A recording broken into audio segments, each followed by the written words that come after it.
So what we know is that you're having hot flashes or any hormonal type symptoms or perimenopause or any of that age bracket did not go well for you. Either you currently do or you previously had a hormone dysfunction.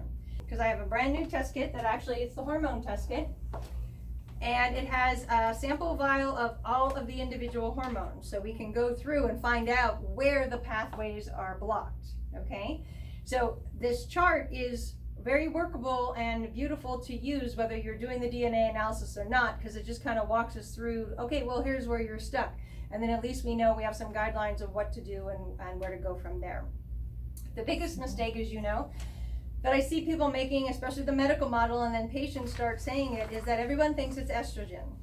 Well, that's like saying, well, maybe it's a fuel problem. Do you know how many different types of fuel there are? And depending on what machine you're putting that fuel in, it could be any one, and you know that the ratios and the quality, like, so that's when people tell me, oh, I think it's my hormones. It's just like, that's like saying, oh, I think my gas needs fuel. Like, okay, yeah, like that, you know, I agree. Where do you go from there?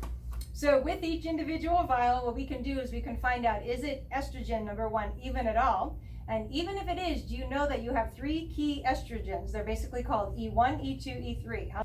Not only do we need to know, number one, are we even on the right path with an estrogen problem? The second question is then which one or ones of the 3 is even where your problem is? Because what the medical model tries to do is just handle everyone with one generic medication. But you can get in the same kind of mistake with 2 key herbs, such as chaste tree and wild yam. They're 2 common ones that you can use for hormones. So number one, people tell me, I took the wild yam and it didn't work. And I want to say to them, or maybe sometime depending on them, like, that's because it wasn't hormones to begin with. And or they took it, it worked for a while, or it got some relief but not all relief. I mean, that's because the wild yam was probably only handling E1, and you also had a problem in E2 and E3, and you needed something else to get the rest of the story. So that's what you're looking at, and that's what this chart explains. So it's not what we can do is then find out, number one, ask the generic question, is it hormones, yes or no? And if it is, we can dig down in deep and find out which particular aspects, and then put you on the particular dietary recommendations and nutritional support to handle that particular portion. Because what you need to take nutritionally for E1 versus E2 and versus E3, it's all different. It's not just everybody takes wild yam for all of them. There's 3 individual biochemical processes. Because the thing about this chart is what it shows here is you have to find out if you're right here and you're the gene or the hormone or the chemical, you're standing right here, you have to find out who comes before you and who comes after you. Because if you're the block, what you're going to end up with is you're going to end up with too much of everybody before you and not enough of everyone after you, because you're kind of like stopping everything. So you have a buildup of this stuff and a deficiency of this stuff. So once we know where you are in the chart, and that's where the DNA comes in, but even without the DNA, I can still get a hunch of what you might be deficient in based on what you have too much on, using the clues that you already know about your body, or you know, some of the muscle testing has given us. So then we know what kind of where to go. But what we will have to do is once we figure out which particular roadblock we have where we cannot bust through using those measures, then there's specific blood work panels that you do to handle these pathways, okay? They're going to check for cholesterol and your thyroid and your glucose, and that's all nice, and if we have a problem there, we'll just throw that in the mix.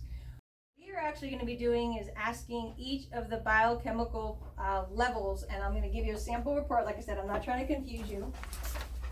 Once we know where the blocks are, then what we do is we handle you as much as we can with diet and nutrition, and we assume, remember, like I always do, I always assume conservatively everything we're about to do is going to handle it without doing anything further. But when we're trying to make it across that chart and we're several months into the game, if we're kind of going to start losing some traction, or the statistic is not improving, or God forbid going down, we need to go find out who isn't telling us their part of the story. Because these are the actual biochemical enzymes and elements that a body makes. And remember I said if you're stopping it, we need to do that assessment and find out what on this list is too high, what's too low, and what's normal. So like I said, finding out what it is as much as what it isn't is how you play the game. It's basically the yes-no game.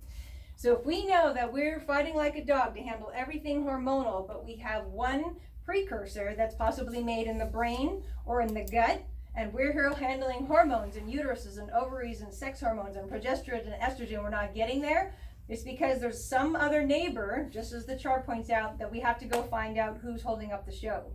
Because argumentatively, you should be better, but if you're not, it means one of your teammates is not working for you. It's kind of like a soccer team. Someone's like either they're not there, they missed practice that day, or they're really tired and not doing their job. Because all you know is like, how come we're not making more goals this game? And that's kind of what we're doing with your body. Is like, somebody's not doing their job, and we would need to go and be more intense about it.